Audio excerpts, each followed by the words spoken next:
திராவிட முன்னேற்ற கழக ஆட்சி அமைந்த பிறகு சொத்து வரி, வீட்டு வரி, மின் கட்டணம், குடிநீர் வரி போன்ற பல வரிகள் இந்த அரசால் உயர்த்தப்பட்டுள்ளது.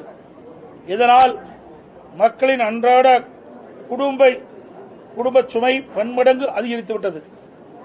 எனவே மக்களின் சுமையை குறைக்கும் வகையில் அனைத்து இந்திய அண்ணா திராவிட முன்னேற்ற கழக ஆட்சி அமைந்தவுடன் ஒவ்வொரு குடும்பத்திற்கும் கருணை தொகையாக 10,000 ரூபாய் வழங்கப்படும்.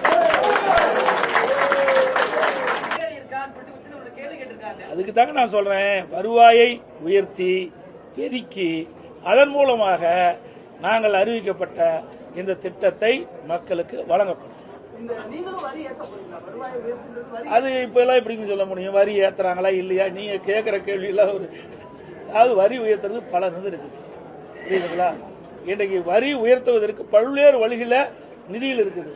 அந்த நம்முடைய நிதி துறையைச் சேர்ந்தவர்கள் நிபுணர்கள் மூலமாக எந்தெந்த வகையில் வரி பெருக்க முடியுமோ உயர்த்த முடியுமோ அதை உயர்த்தி நாங்கள் அறிவிக்கப்பட்ட திட்டங்களுக்கு தேவையான நிதியை பெற்று திட்டங்களை செயல்படுத்தும்.